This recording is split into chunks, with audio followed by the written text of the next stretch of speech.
Welcome to Daily Armour. Today I'm in Colossians chapter 3, but I actually want to go back and look at a verse. I was going to skip on to the next section. I was going to be in verse number 16, but I actually want to back up to verse number 14, which I mentioned in the previous devotion.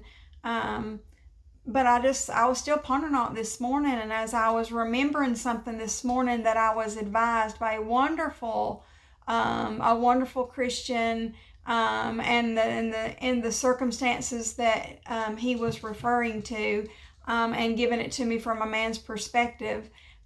He was telling me to do something, but it's not actually what the Lord teaches us to do. Now, if we're trying to fix a problem, then that's probably something I should have done. But I couldn't fix the problem. And it was just going to make the problem worse for me to try to fix it. And so as I'm looking back at a circumstance, at a situation where this was something that was advised for me not to do, I look back and I'm so thankful because it's actually what kept things together. So let's go back just for a few minutes. I will be short today. I'm going to my uncle's funeral. It's in the morning, and so I'm cleaning and no makeup yet or nothing, but got some things to do to get ready to go down to Venice later this afternoon.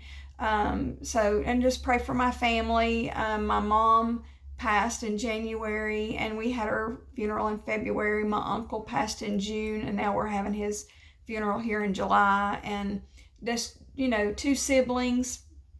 And so our family is very heartbroken to lose two within a few months of one another. So just please pray for us. But I want to go back to Colossians chapter 3, and I want to look at verse number 14. I studied last night and was, looking at the next set of verses that I had highlighted, and I just couldn't get away from this morning. So let's mention this one, verse number 14. It says, "And above all these things, put on charity." That word charity means love, and it means agape love, this brotherly love, this compassionate, love that we can have for one another, which is the bond of, this is that word I'm not sure how to pronounce.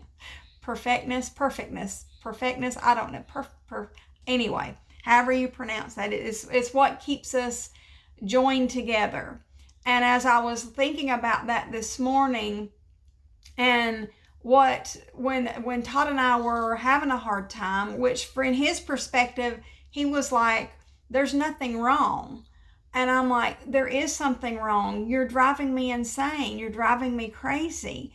And you're making, crazy decisions, and you're making me nervous, and you're not. He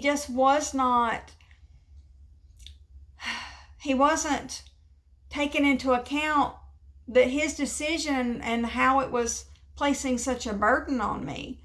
But at the same time, it was something that I had to stop fussing at him about, because the Lord directed me that way. And I had to just simply pray for him. And in the meantime, some wonderful, love them, Christian counsel was given to me, and it was from a man's perspective, and he was like, you need to withhold love. He's like, if us men ever want to get an attitude adjustment, that's something that we pay attention to. And I told him, I said, I can't do that. I said, because it's withholding it from myself. If I can't express it, I said, right now, that's all I've got to hold on to. I said, that's all that time together, that affection that we can show one another, in the midst of him driving me insane. And I told him, I said, you are going to send me to Broughton's, which, for those of you that are not from our area in North Carolina, Broughton's is the mental hospital in Morganton, North Carolina. And I really, really thought he was going to send me there, because he was just keeping me so upset with his financial decisions that were driving me insane. And the Lord instructed me to let it go. That and I would pray for, as I was praying for, Lord, I've got this coming up and that coming up, and Lord, I need you to provide, and I mean, I had to really, really look to the Lord to provide, in spite of my husband, in spite of his income, and in spite of his spending. I had to ask the Lord to provide it, and it might be just in the nick of time, but He provided, and it just trained me to look to Him for everything. It took the pressure off of Todd. I was putting, at first I was putting a lot of pressure on Todd that he's got to get it right, but even when he didn't get it right, even when he was, and he looks back and he was like, I was so stupid. I mean, he come home one day and the Lord had given him that revelation, and he was like, I was ridiculous. And I'm like, yes, I know. You like to drove me to the mental hospital. I just about was thinking I needed shock therapy. Somebody do something to help me, because he was driving me crazy. But I loved him. I love him, love him, love him. And I loved him through all of that. I had to love him. And as I was praying for him and asking the Lord, begging the Lord, asking the Lord, Lord, help him, help him, help him. You have to be the one to show him. You have to be the one. The Lord did. But what was my responsibility? My responsibility was to love him in spite of the difficulties, which in his opinion back then, I would say, we're struggling. He's like, we're fine. You're just being ridiculous. You're just being crazy. It's fine. We're fine. Everything was good, because he was happy with things, with the way things were. He was happy. And because he could just do whatever he wanted, whenever he wanted, and it just didn't seem to have any consequences in his eyes. And then years later, he looks at it and he's like, man, I was ridiculous. And I'm like, yeah, but I love you. And the Lord helped you, and the Lord changed you. And as I watched the Lord change him, it just grew my love for him, because it just made me more compassionate when he would struggle and when he was going through that transition of change. It just, oh my goodness. My love for him now is so much more than in the beginning. It is so much more than, all the years along the way. I mean, it just continues to grow and grow and grow. And as I see the Lord do more with him, oh my goodness, it's so much, I don't know, it's just so binding. It just makes us more connected to one another as he gets closer to the Lord, as the Lord is really honing in on some direction and honing in on some things, and then I'm getting close to the Lord. I mean, it's drawing us closer together. And so as I look back this morning, I was looking back, and the advice that was given was withhold your love to get the correction. And I mean, the intention was honest as could be, and it was genuine as can be, but it was not what God wanted me to do. It's how we try to fix things, but it's not how God fixes things. Now, in loving him, I have had to learn, and through the years, that loving him by agreeing with everything that he wants to do is not the way I love him. I can love him and say, now that we're communicating, and he'll say, this is what I want to do, and what do you think about it? And I'm like, well, honestly, it's making me nervous. Honestly, I would rather you wait. Can you give it another week? Can you give it another couple of weeks? Can we not decide today? Can it wait?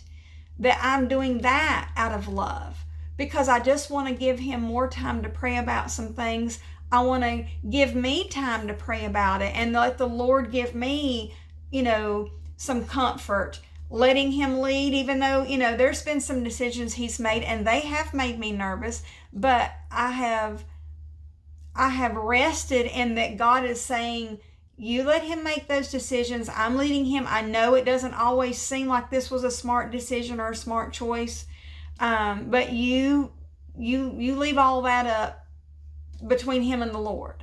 And as I do that, I mean, it takes that fear away, because ultimately that's what it comes down to. I know there's some things because of the past. I'm like, okay, this is making me nervous. This is making me nervous. I don't want to go down that road again. I mean, I really don't want to ever go down that road again, but it's making me nervous.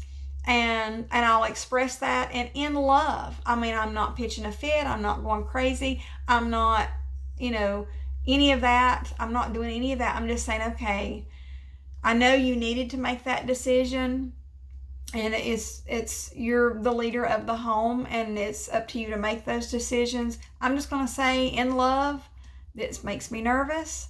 But again, I have to truly mean it when I say, if you've prayed about it and the Lord is leading in it, then of course I want to do whatever the Lord is leading in, even if I'm scared, even if it makes me nervous, even if I don't agree with it or understand it, because there is so many things that the Lord has led in my life personally to do that I didn't understand. I didn't necessarily agree with it, but I wanted to line up with him. And that's the foremost, I think that's the most important way that we can express our love to the Lord, is that, Lord, I don't get it and I don't understand it, but I trust you and I move forward, in spite of my fears, because I know that when I face this issue, when I face the true source of this problem, when I face the enemies in my life, Lord, you are my armor.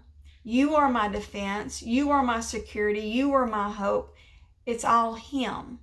And so whenever I'm thinking of, as I'm pondering on it this morning, above all these things, put on charity, put on love.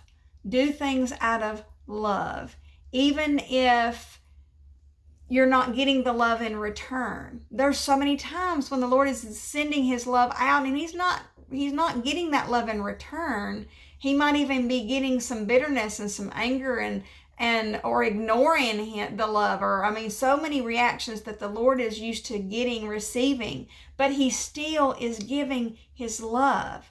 And he's saying that is how we make those things perfect. That's how that perfectness, that however we say that, is making things complete.